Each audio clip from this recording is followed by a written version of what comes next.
Bonsoir à tous.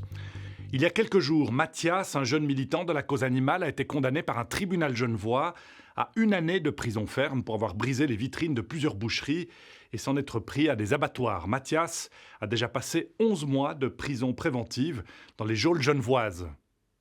Ce jeune homme de 28 ans, condamné avec 2 autres militants, est devenu le symbole de la cause antispéciste. Ces activistes dont une partie a décidé de recourir aux actions radicales, illégales et parfois violentes.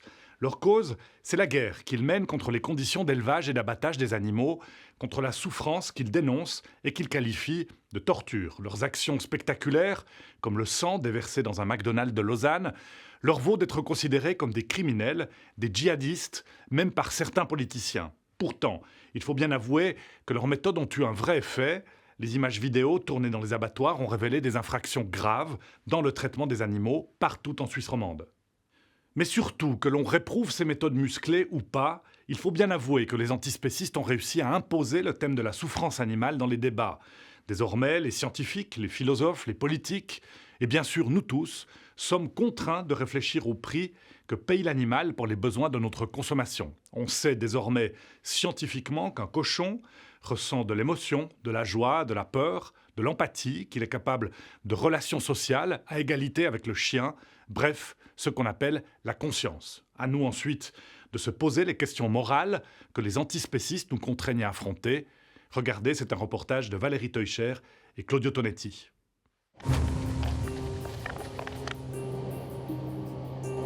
Occupation d'abattoirs, libération d'animaux, caillassage et vidéo-choc. L'ancienneté d'une pratique ne la justifie en rien. Les antispécistes sont désormais omniprésents sur nos écrans. Ils dénoncent les injustices infligées aux animaux en raison de leur espèce. Considèrent que la vie d'une vache ou d'un poisson ne vaut pas moins que celle d'un être humain. Aux 4 coins de l'Europe, ils appellent à une révolution. Un message radical qui, depuis quelques années, fait son chemin en Suisse. Craint et souvent détesté, qui sont ces militants antispécistes prêts à presque tout pour la libération animale?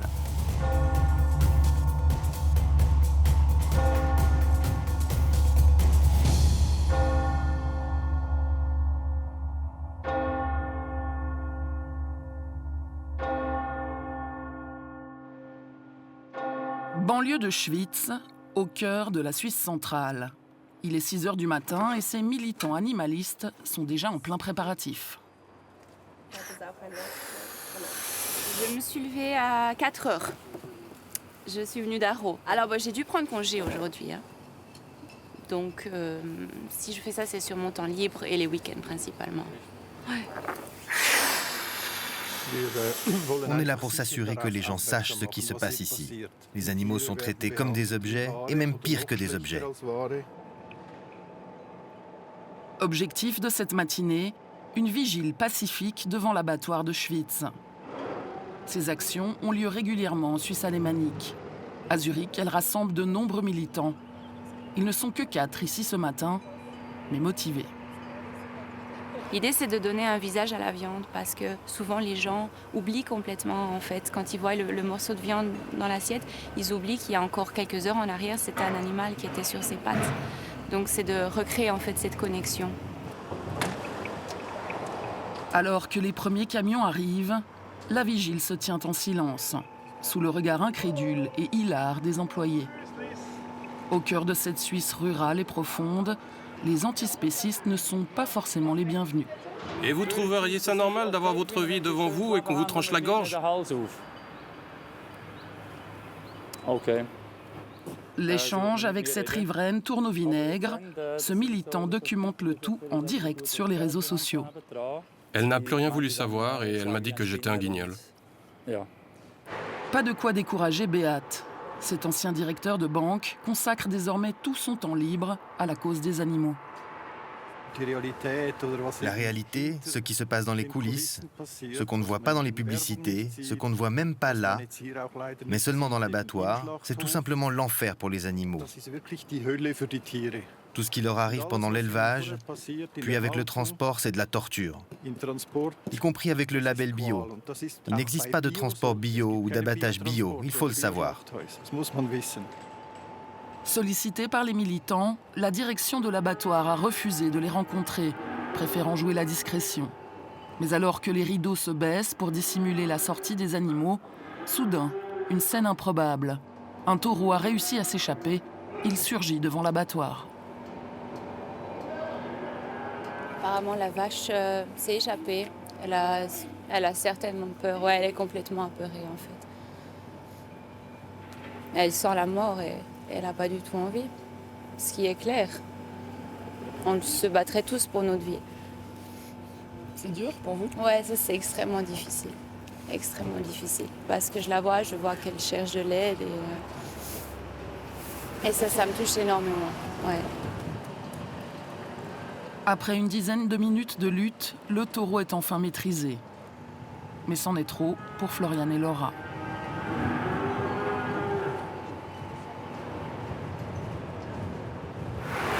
J'ai jamais vu quelque chose comme ça. Ouais, pourquoi? C'est ça. Pour rien, pour le plaisir gustatif. Tout simplement. 5 minutes de plaisir. 77 millions d'animaux sont tués chaque année dans les abattoirs suisses. Une situation insupportable pour les antispécistes. Alors, certains militants ont décidé de passer à la vitesse supérieure. En avril dernier, des activistes se sont introduits illégalement dans le bâtiment de Mikarna en Valais pour filmer ce parc de poules parentales. Virginia Marcus, figure de proue du mouvement en Suisse romande, est à l'origine de ce nouveau coup de force. On voit que les animaux, même s'ils ne sont pas en batterie, c'est-à-dire qu'ils ne sont pas en cage, finalement, c'est des animaux qui vivent quand même pas mal entassés les uns sur les autres, de telle sorte à ce que les poules, finalement, si on observe, toutes ont l'arrière de leur corps complètement déplumé. Il y a des cadavres qui jonchent le sol, et c'est des animaux très stressés. Après avoir filmé leur incursion, les militants sont repartis avec 24 poules.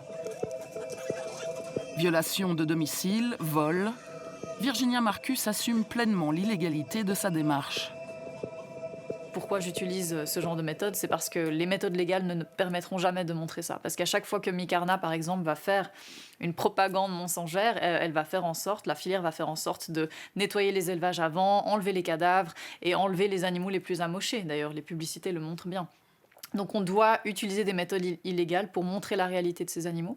Et si je me contente plus aujourd'hui de faire des enquêtes, mais de véritablement faire des sauvetages aussi, c'est parce que je peux pas repartir de ces lieux les mains vides. Les images filmées chez Mikarna ont été rendues publiques quelques jours plus tard et mises en parallèle avec les publicités du géant orange. La volaille est tendance. Tout pour un plaisir en toute bonne conscience. Une vidéo militante que les antispécistes appellent « enquête », mais où l'on n'hésite pas à ajouter des images prises sur Internet pour servir le propos. Un montage dénoncé par Mikarna qui pointe une volonté de scandaliser l'opinion. Migros souligne qu'aucune violation des dispositions légales n'a été constatée par le vétérinaire cantonal sur son site et dénonce l'amalgame fait entre les conditions de détention des poules de ponte et celles des poulets de chair optigale. Le bien-être animal, une priorité selon Mikarna. Le nouveau parc de poules parentales que nous avons construit en Valais dispose d'un jardin d'hiver, une première en Europe. Pas de quoi émouvoir Virginia Marcus, qui a gardé quelques-unes des poules kidnappées dans son jardin. Pour la jeune femme, leur état en dit long sur les conditions d'élevage légales. Elles sont dans un état typique des halles d'engraissement ou des halles de ponte. Ces poules-là, par exemple, n'ont jamais vu la lumière du jour avant d'arriver ici. Jamais. C'était des bâtiments complètement fermés dans lesquels elles ont vécu. Et elles sont aussi obèses. Il n'y a rien de plus beau que de les voir pour découvrir les sols comme ici, pouvoir coexister dans un cadre où elles ne sont pas agglutinées les unes aux autres. Et en fait, on les voit s'épanouir petit à petit. Et ça, il n'y a rien de plus beau, en fait, parce que... Au vu des réticences qu'il y a dans l'opinion publique aujourd'hui à défendre les droits des animaux, c'est un peu notre seule manière d'être réconforté dans ce qu'on fait. Ancienne travailleuse sociale, Virginia Marcus a tout lâché il y a quelques années pour se consacrer à la cause des animaux. Antispéciste, je le suis depuis toujours, en fait, sans avoir lu de théorie philosophique autour. Je pense que depuis petite, je ne fais pas de différence entre une poule, un chien, une vache, un cochon. Maintenant, j'ai été conditionnée par le système. Jusqu'à mes 18 ans, j'ai consommé de la viande parce que finalement, on me disait que c'était nécessaire à ma santé. Donc, il a fallu quelques années encore jusqu'à ce que j'ai un déclic où je me suis rendu compte que, ah non, ce que j'avais dans l'assiette, c'était un des animaux que je cherchais à protéger. Donc là, j'ai eu ce premier déclic et je suis devenue végétarienne. Mais le combat antispéciste, je le mène depuis 2014-2015 parce qu'en fait, j'ai compris que simplement changer son alimentation dans son coin, ça n'amenait pas de changement majeur pour les animaux. Dépasser la question du véganisme pour faire de la condition animale un combat politique radical, c'est l'objectif que se sont fixés les antispécistes romans. Notre but, c'est aussi de montrer que toutes les strates de la société sont visées par le mouvement antispéciste parce que toutes les strates de la société exploitent et torturent des animaux, en fait, concrètement. De l'assiette à l'élevage, de l'élevage à l'assiette, peu importe le sens dans lequel on analyse la chose. Je le ferai vite, comme ça, on va le faire. Éleveurs, bouchers, consommateurs, tous coupables. Une position qui fait bondir Louis Junot, président de l'Union professionnelle suisse de la viande.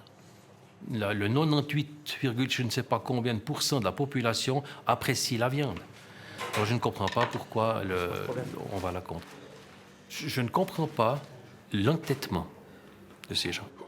Qu'ils aient une philosophie, ils ont des idées, ils ont une philosophie, ils ont une vue de l'ensemble. Je respecte. Je le respecte. Mais ils ne peuvent pas l'imposer. Il m'a dit...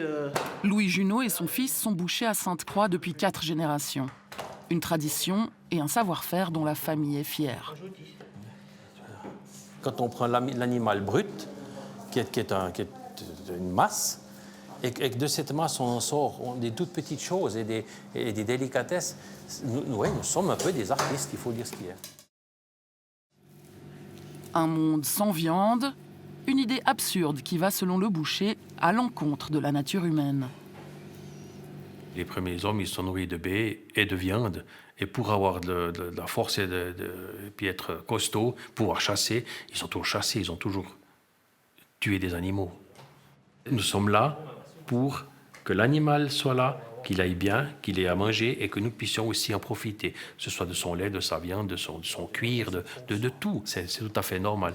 Dans la Bible, il est écrit « tu te nourriras et tu mangeras ». Et que l'animal est fait pour nourrir l'homme qui doit, lui, mener ce monde, comme on dit.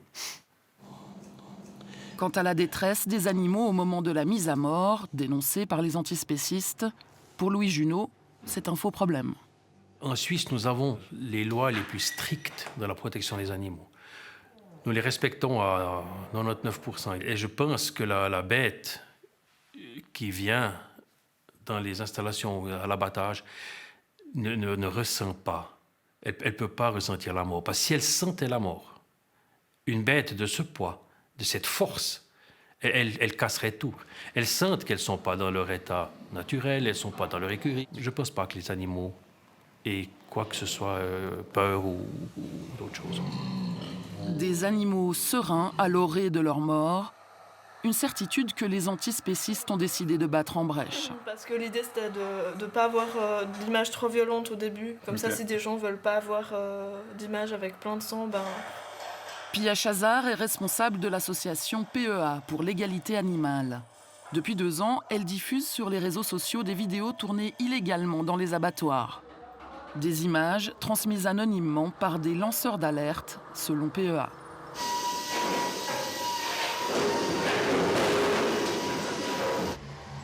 Étourdissement raté, gestes violents, animaux égorgés devant leurs congénères.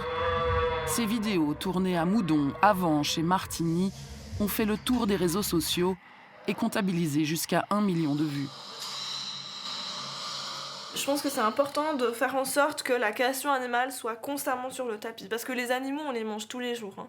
Plein de gens, 2 fois par jour au moins, ils mangent des animaux. Donc il faut que la question du pourquoi on se permet de tuer des animaux, elle soit constamment sur le tapis. Difficile de rester indifférent face à la détresse de ces animaux. Les antispécistes l'ont bien compris et ont décidé de faire de ces images des armes de persuasion massive. C'est d'ailleurs devant son écran que Pia Chazard a elle-même eu un déclic il y a quelques années.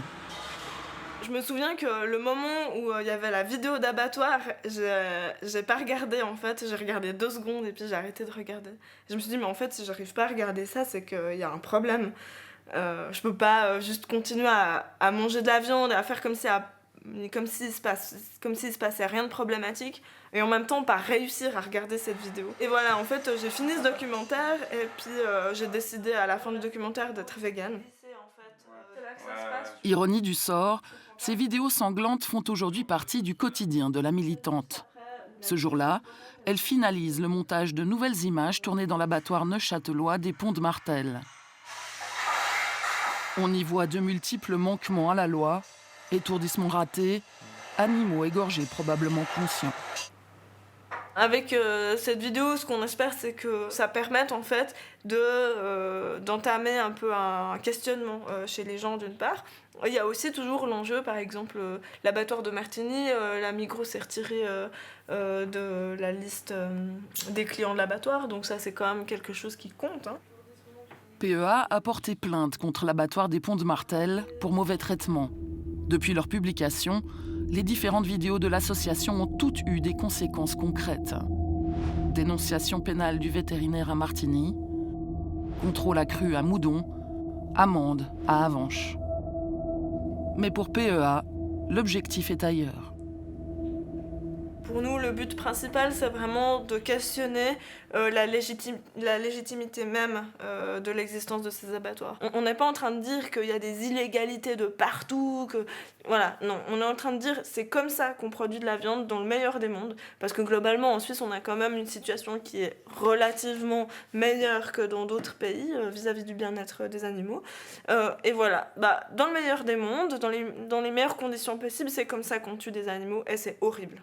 Et c'est horrible, et dans les meilleures conditions du monde, les animaux se débattent quand même, les animaux tremblent de peur, les animaux hurlent, les animaux tentent de fuir, ils font tout ce qu'ils peuvent pour fuir la mort.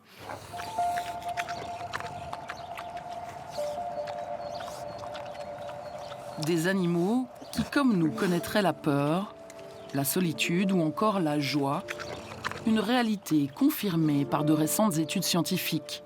On appelle cela la sentience, c'est-à-dire la capacité de ressentir des émotions positives ou négatives.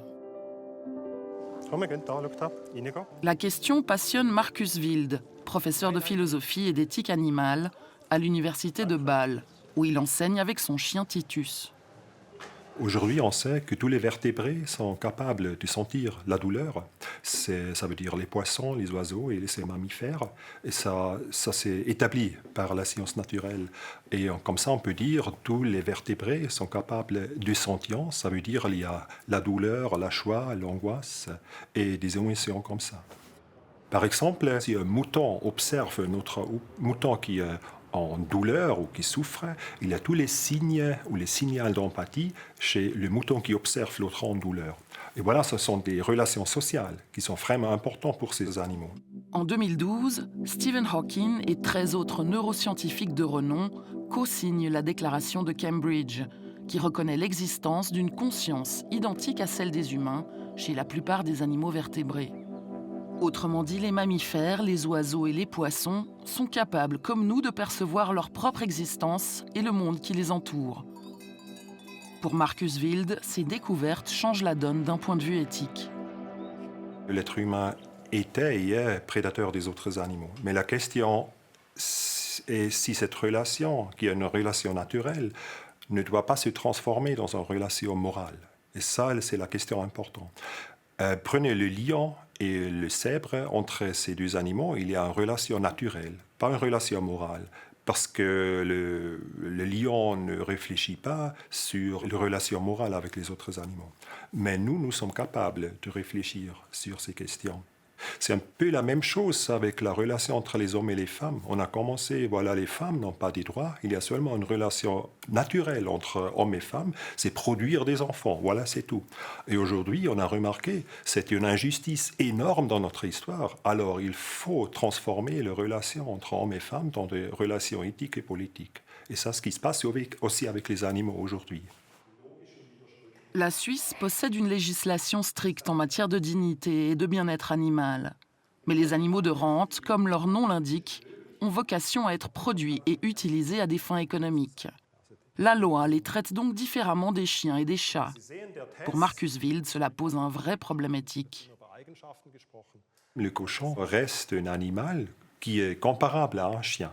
Ça veut dire tous les deux, les chiens et le cochon, sont capables de sentir la joie et la douleur. Ils ont des relations sociales et ils sont même capables de lire aussi les émotions des hommes. Mais pour nous, ce sont des créatures tout à fait différentes. Et c'est là la chose schizophrène dans nos idées et notre comportement vers les animaux. Et la question aujourd'hui, c'est est-ce qu'il faut vraiment améliorer la condition d'élevage ou est-ce qu'il faut vraiment cesser d'instrumentaliser les animaux pour des productions alimentaires? C'est ça la question qui est beaucoup plus radicale et nécessaire aujourd'hui. Une question qui interpelle même certains professionnels. Virginia Markus se rend ce matin dans une ferme du Val-de-Rue pour nous présenter Myriam, éleveuse et productrice de lait. Salut Virginia, tu vas bien? Bien et toi? À notre arrivée, des meuglements intenses. C'est une vache qui appelle son veau.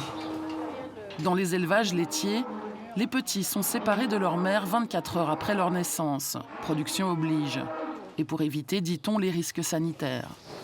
Les cris des mères stressées peuvent alors résonner pendant des heures. Comme souvent, Myriam laisse sa vache allaiter pour la calmer. Non, c'est toujours touchant de pouvoir voir un petit veau qui puisse téter sa mère, quoi. C'est tellement rare maintenant. On a créé un système dans lequel on n'autorise plus ce lien maternel se créer entre une génitrice et son petit. Et je trouve ça triste parce qu'en fait, on sent que les deux ont envie de passer du temps ensemble. Et en effet, la production fait qu'on doive les séparer pour que la vache puisse donner son lait aux êtres humains. En fait, au final, c'est ça qui se passe. Ça te fait quoi, toi, quand tu les vois téter? Bah, c'est clair que c'est... Moi, c'est la nature, c'est beau, c'est l'amour maternel. Mais voilà, après, le système ne veut pas ça. Ouais. Est-ce que c'est une situation courante qu'une vache puisse allaiter son veau? Sur une exploitation laitière, non. J'ai entendu des collègues qui s'y mettent gentiment, mais moi, je le fais de plus en plus régulièrement. Déjà, ça me donne moins de travail. Je quitte de laver la bouteille. Et puis, je trouve que c'est une manière plus naturelle, un rapport plus naturel entre la mère et l'enfant. Elle le lèche, elle le nettoie. Il a la malchance d'être né mâle. Vers un mois, il ira chez un engraisseur de veau. Et puis, on va le retrouver en viande de veau sur les étals. Quand vous le voyez là et puis que vous pensez à ça, ça vous fait quoi? Au départ de ma carrière, j'y pensais pas trop. Je suis née dans le système, donc pour moi c'était naturel. Et plus ça va en avant, plus je trouve que, je sais pas, je me dis tout ça pour finir comme ça. Je trouve malheureux. Ça me fait de plus en plus, ça me peine de plus en plus. Je trouve triste, quoi. C'est pour ça, j'espère que pendant sa vie, il aura la plus belle vie possible. Amoureuse de ses bêtes, Myriam fait pourtant intégralement partie de ce système d'exploitation laitière dont elle vit. À l'approche de la retraite, c'est seulement aujourd'hui qu'elle commence à mettre des mots sur un malaise qu'elle ressent depuis longtemps. Déjà, depuis toute petite, j'ai jamais mangé de viande. Parce que déjà à la maison, ça me faisait mal au cœur quand les bêtes elles partaient à l'abattoir. Et je me suis nourrie vraiment, j'étais exclusive légumes. Et après, quand je suis arrivée sur la ferme, nous, toutes les familles paysannes ont tué sa vache, son cochon, ses poules, ses poulets. Je suis entrée dans le système par obligation, pour faire comme tout le monde. Et puis maintenant que mes enfants sont élevés, pour moi, je cuisine plus de viande. Tiens. Va aussi courir. Allez courir. Mais pour moi, c'est clair, c'est pris pour un objet qui doit rendre, qui doit être rentabilisé. Il n'y a pas tellement de place pour les caresses, le cœur. Si je m'amuse avec mes veaux, qu'est-ce que je fais là? Je m'amuse au lieu de travailler. Il faut les laisser tranquilles, il faut que ça grandisse, que ça grossisse, que ça se prépare pour être rentable. C'est mon impression. Hein.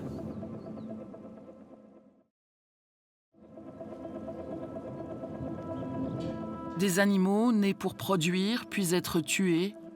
Des animaux chassés ou pêchés pour notre consommation alors qu'ils souhaitaient vivre.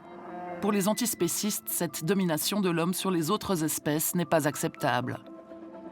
Et l'un des idéologues qui, depuis 30 ans, a popularisé cette idée dans le monde francophone, c'est lui, Yves Bonnardel. L'antispécisme, c'est l'opposition au spécisme. Et le spécisme, c'est un terme qui a été inventé par analogie avec les termes racisme ou sexisme.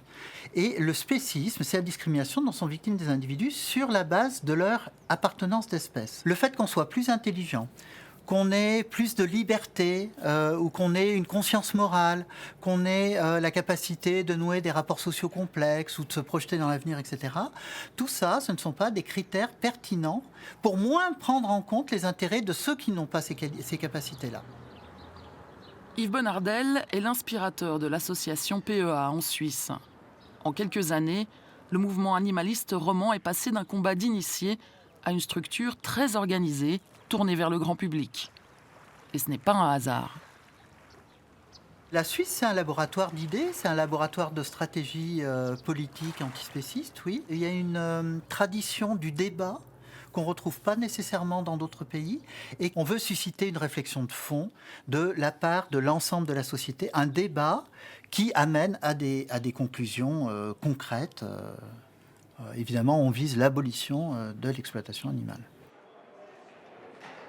Placer la vie des animaux au même plan que celle des humains, une équation qui dérange profondément Benjamin Roduit, conseiller national PDC.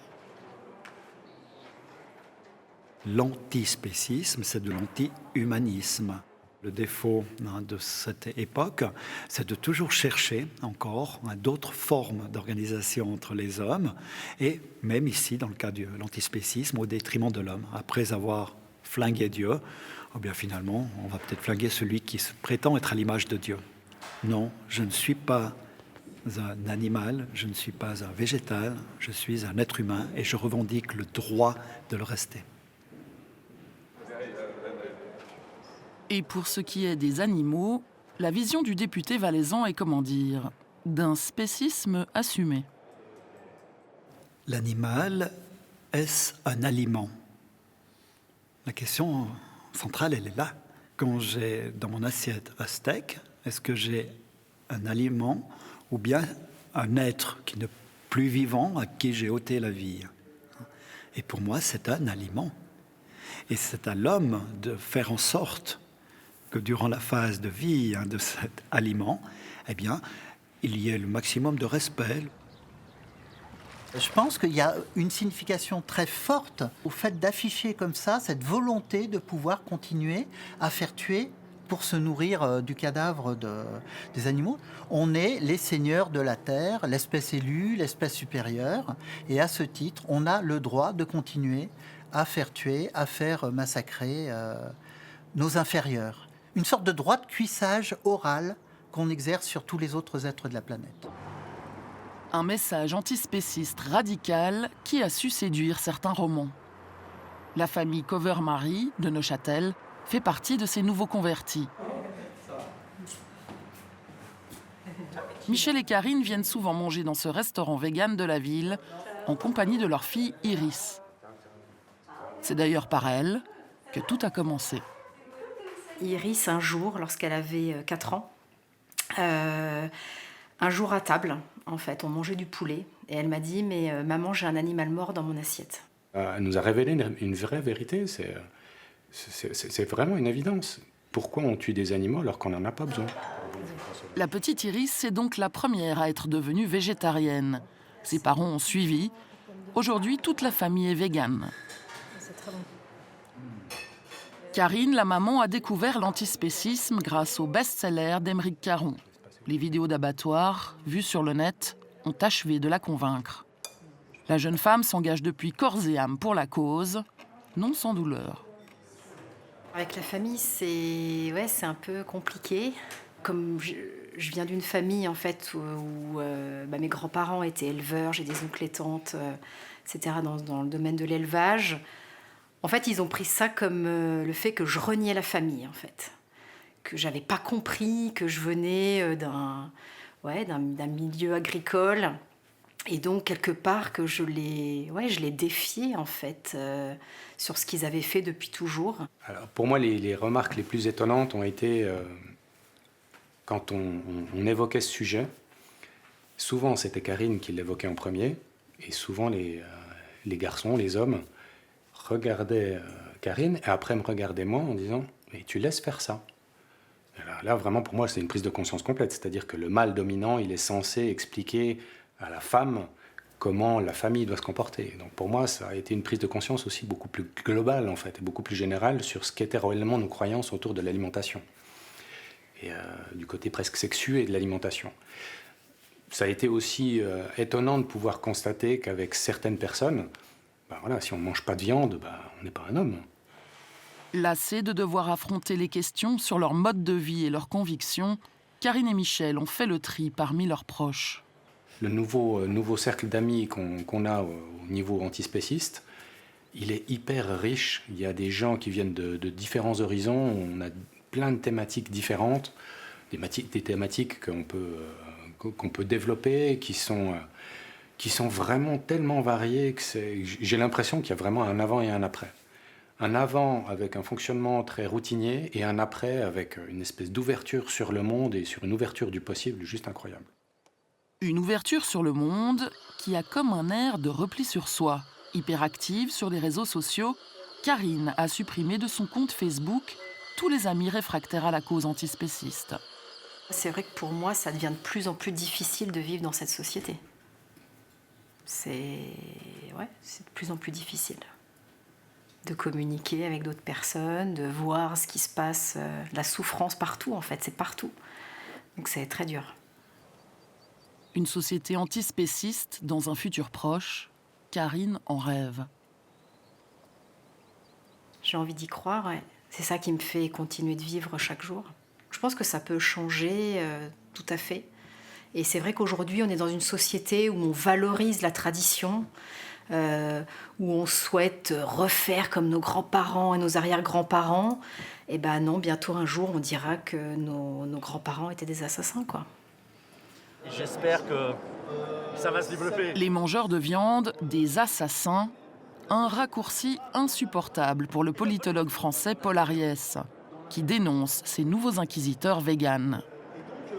Je crois que penser le monde de façon binaire, c'est-à-dire avec ce qui serait blanc, ce qui serait noir, les gentils et les méchants, je crois que cette vision binaire, elle instrumentalise les bons sentiments, mais qu'elle court-circuite totalement ce qui est tout simplement la rationalité. Ce que je redoute, c'est que dans le contexte actuel, marqué à la fois par l'effondrement des grandes idéologies politiques, je dirais ce qui donnait de l'espérance au XXe siècle, mais également peut-être de l'affaiblissement des grands courants religieux, l'antispécisme soit une sorte d'idéologie de substitution, d'idéologie totale, et je dirais y compris une religion de substitution. Ce jour-là, au Salon du Livre de Genève, Virginia Marcus est venue donner la réplique à Paul Ariès. Le duel a attiré un public nombreux. Pourquoi est-ce que l'antispécisme n'est pas une religion précisément? C'est parce que quand on revendique des droits fondamentaux pour autrui, on n'est pas en train de croire à quelque chose qui n'est pas perceptible, c'est exactement l'inverse. Et quand on prend la voix, la parole pour les animaux, c'est parce que si on leur donnait la capacité de s'exprimer, si on observait ce qu'ils nous montrent au sein des abattoirs et des élevages, on aurait juste besoin d'ouvrir notre cœur pour comprendre le message. Nous ne voulons pas mourir. Point. Il y a une souffrance dont il faut parler aussi. C'est celle du 1,2 milliard de petits paysans dans le Sud qui disparaîtraient si le véganisme devait se généraliser. Ce 1,2 milliard de petits paysans, ils ont besoin des animaux. Voilà. Très vite, dans le public, la question qui fâche, celle des méthodes utilisées par les antispécistes pour défendre leur cause. Je ne pense pas que vous soutenez forcément vos collaborateurs qui, à Genève, sont allés casser des vitrines de bouchers. Les caillassages de vitrines, c'est une méthode utilisée par de très nombreuses luttes sociales, notamment par celle des féministes. Et le but des caillassages, c'est pas d'accuser directement le boucher en question, par exemple, mais d'accuser un système qui est problématique. Les suffragettes, par exemple, les féministes ont caillassé des vitrines d'institutions patriarcales, par exemple. Aujourd'hui, on ne pourrait pas leur en vouloir d'avoir essayé de faire ça pour mettre en lumière une injustice. En fait, le jet de pierre, c'est une manière de dire « ouh, ici, il se passe quelque chose qui est injuste ». Une manière de dire « ouh » pour le peu musclé. Boucherie caillassée, occupation d'abattoirs, déversement de faux sang dans un McDonald's de Lausanne. Depuis 2 ans, les ultras de la cause animale ont choqué la tranquille démocratie suisse, peu habituée à ce genre d'action directe. C'est qui votre responsable? Ma fille vient de faire une chute. C'est vous qui avez versé ça pour ma fille comme une chute. Ah bon, parce que oui, vous mangez des animaux morts. Alors on s'en fout, mais ma fille ne va pas mourir pour ça. Alors, allez voir. Non, je vais avoir une carte parce que je vais porter plainte contre vous. Après, vous avez fait une chute à ma fille. N'importe quoi. Alors si vous êtes des merdeux. Derrière plusieurs de ces coups de force, l'association 269 Libération Animale. Elisa Keller, 21 ans, est la porte-parole suisse du mouvement. Elle défend cette stratégie offensive. Je pense justement que le boucher, qui représente cette confiance que l'on a en la capacité des paysans de nous nourrir, etc., en l'alimentation carnée, je pense que c'est très bien de l'avoir brisé. Et puis au final, les vitres ont été remplacées. C'est la vie d'animaux qui va la rembourser. On va faire usage de la force. Pour 269 Libération Animale, le militantisme pacifique est une lâcheté. Le mouvement prône, lui, une stratégie de violence défensive sur le terrain, en investissant des abattoirs à travers toute l'Europe.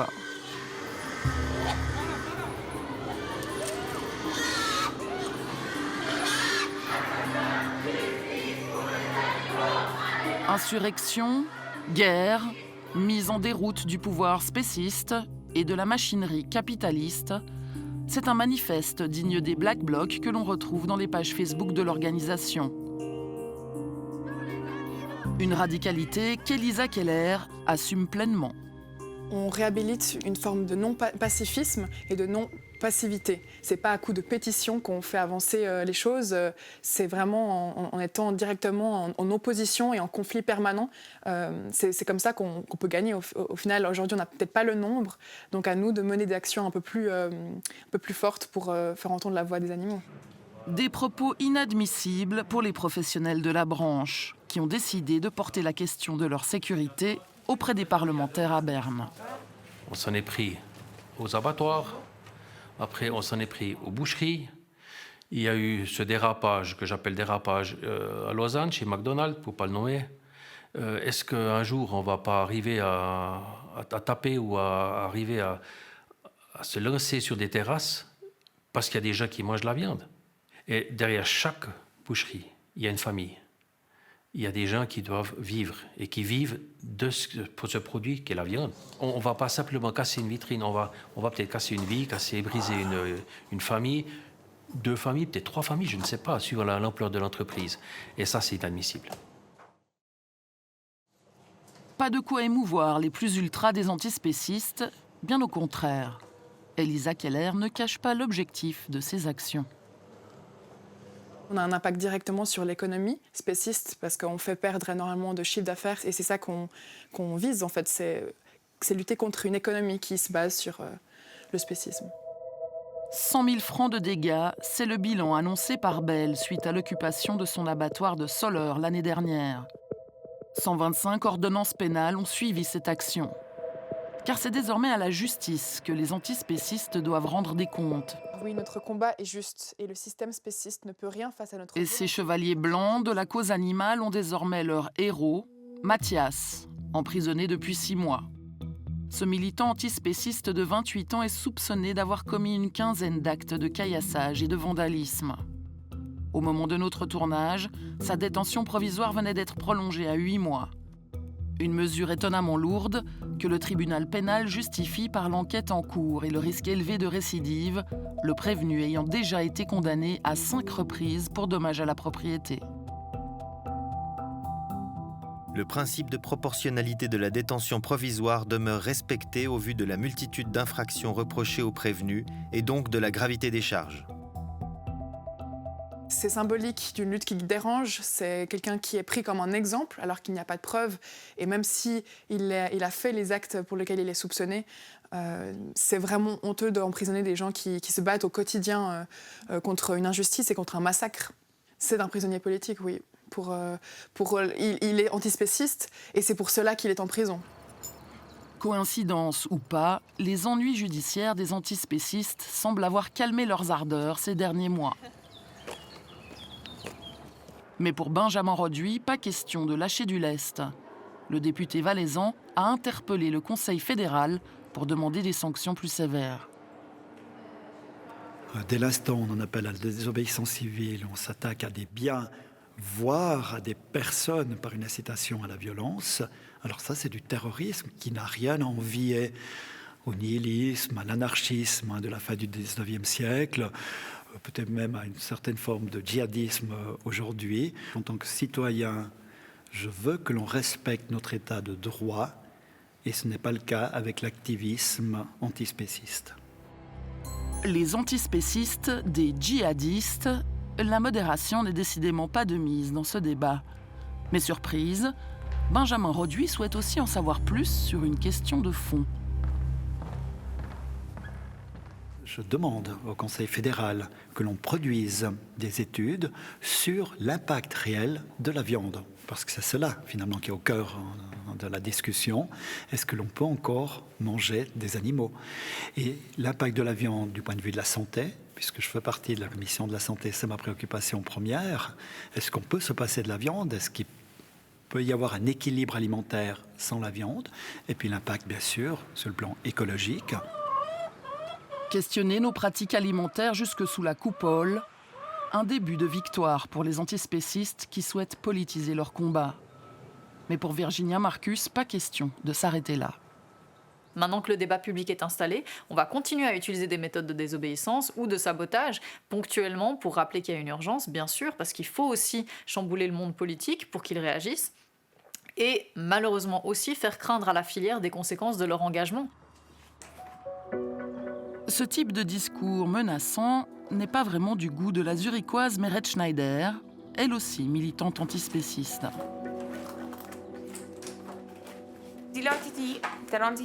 Les gens qui veulent tout de suite, la révolution, l'abolition de l'élevage, etc., eh bien, je leur souhaite la même chose qu'à ceux qui veulent d'abord la fin du capitalisme.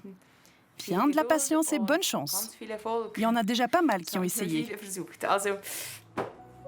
Meret Schneider n'est pas vraiment du genre à pratiquer la langue de bois. À 25 ans, cette activiste fait de la politique depuis déjà 10 ans. Conseillère communale verte à Zurich, elle a créé Sentience Politics, le premier lobby suisse antispéciste. Les décisions importantes, au final, se prennent toujours au niveau politique. C'est là qu'on décide des subventions et des réglementations en matière de protection animale. Nous voulons faire partie de cela, pas juste être dans la rue à crier et traiter les gens de meurtriers. Ce n'est pas notre style. Utiliser les outils démocratiques à disposition, c'est donc le but que s'est fixé Sentience Politics. Aujourd'hui, Meret récolte des signatures dans les rues de Zurich contre l'élevage intensif. Une initiative populaire lancée par son association. Et ça marche plutôt très bien. J'ai vu un reportage sur les élevages de poules la semaine dernière. J'ai trouvé ça terrible. Sur les affiches, aucune trace du mot antispécisme. D'ailleurs, ce mot devenu repoussoir en Suisse romande semble rester bien mystérieux pour les Zurichois. Vous savez ce que c'est l'antispécisme? Non. Vous en pensez quoi, vous, de l'antispécisme? De quoi? L'antispécisme. Je connais pas. L'initiative populaire lancée par Sentience Politics ne réclame pas la fin de l'élevage, mais de meilleures conditions de vie pour les animaux. Car Meret Schneider, plutôt qu'une révolution, a choisi le pragmatisme. Bien sûr, nous-mêmes sommes des antispécistes, c'est clair. Mais on sait qu'on ne peut pas passer de tout à rien comme ça. Nous, on vise des changements politiques pour ces animaux, qui soient possibles dans la situation actuelle. On mise sur le pas que les gens sont prêts à faire.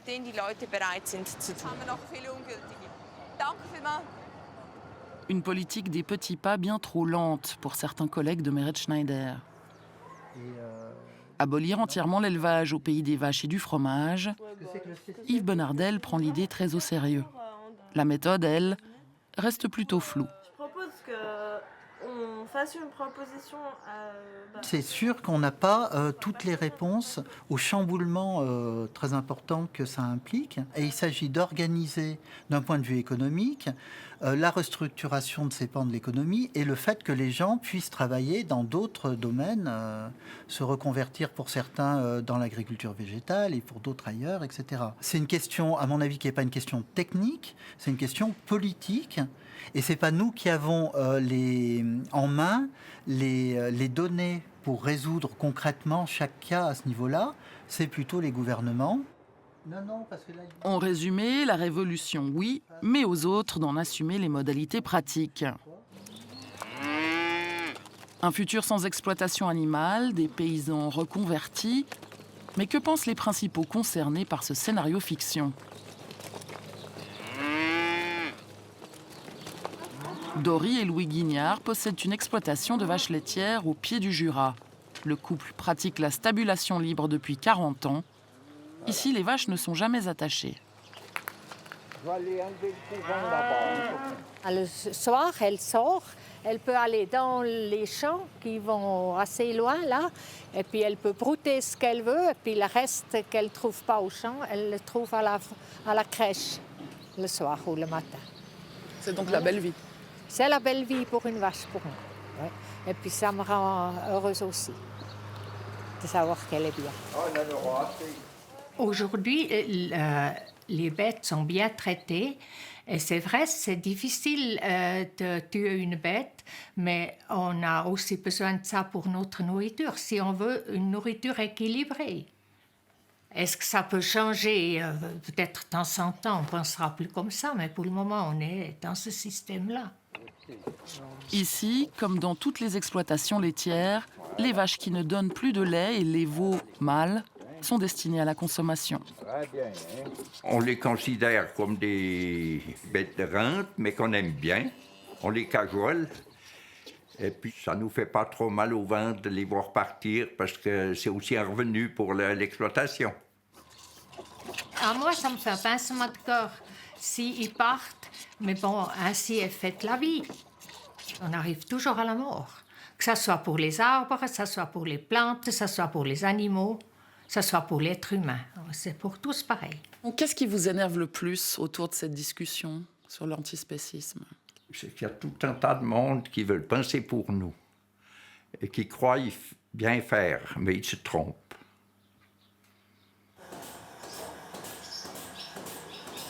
Parfois, j'aimerais bien que les gens pensent un petit peu plus loin que leur bout du nez.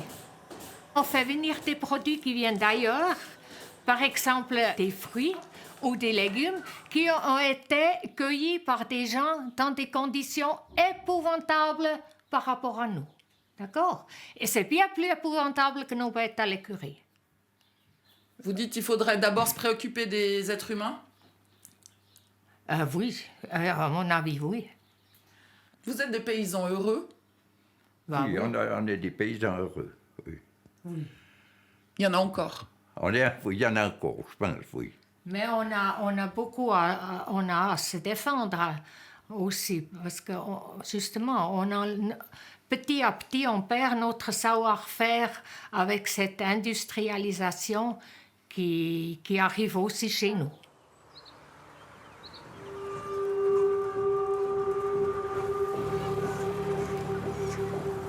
Se battre contre l'horreur de l'élevage et de l'abattage industriel en Europe. Voilà le vrai défi, selon Paul Ariès. Le politologue milite pour le retour à une paysannerie locale et éthique. l'exact contraire, selon lui, du véganisme. Que le véganisme est soluble dans le capitalisme. Ce qui m'inquiète, c'est pas tant l'existence du courant végan ou antispéciste, mais c'est la rencontre entre cette idéologie végane et les intérêts bien pensés aujourd'hui de l'industrie agroalimentaire. C'est-à-dire qu'il s'agit de fabriquer de la fausse viande à partir de cellules souches. Mais je dirais que cette fausse viande, ce faux fromage, ces faux œufs, ce faux lait, ça n'a strictement rien d'écologique. Et c'est une fuite en avant. Et les premiers à en faire, bien sûr, les frais, ce seront les animaux d'élevage, ce seront les petits paysans. Et puis je dirais, c'est tout simplement les omnivores, les mangeurs que nous sommes, avec cette dimension culturelle très forte qui doit rester attachée à l'alimentation. Les antispécistes, eux, sont persuadés d'être du bon côté de l'histoire, même si de leur propre aveu, ils ne verront pas l'égalité animale de leur vivant. Nous, on prône une idée radicale parce qu'on sait, en fait, de manière tout à fait concrète, qu'une société entièrement antispéciste est utopique. Il faut pouvoir viser un idéal pour faire bouger au moins la masse du milieu. Et c'est ce qui se passe, en fait, aujourd'hui. La libération animale, un idéal qui semble encore bien éloigné des préoccupations de la majorité des habitants de cette planète. Mais à l'instar du combat pour les droits des femmes ou la fin de l'esclavage, les antispécistes sont convaincus que le temps leur donnera raison.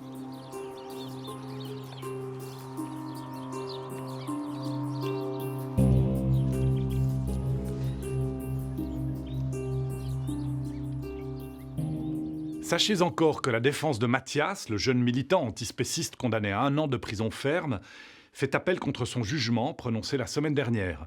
D'autant que le tribunal fédéral a estimé que ces 11 mois de détention préventive étaient une peine trop lourde et disproportionnée par rapport au fait et que d'autres mesures auraient suffi, comme le port d'un bracelet électronique.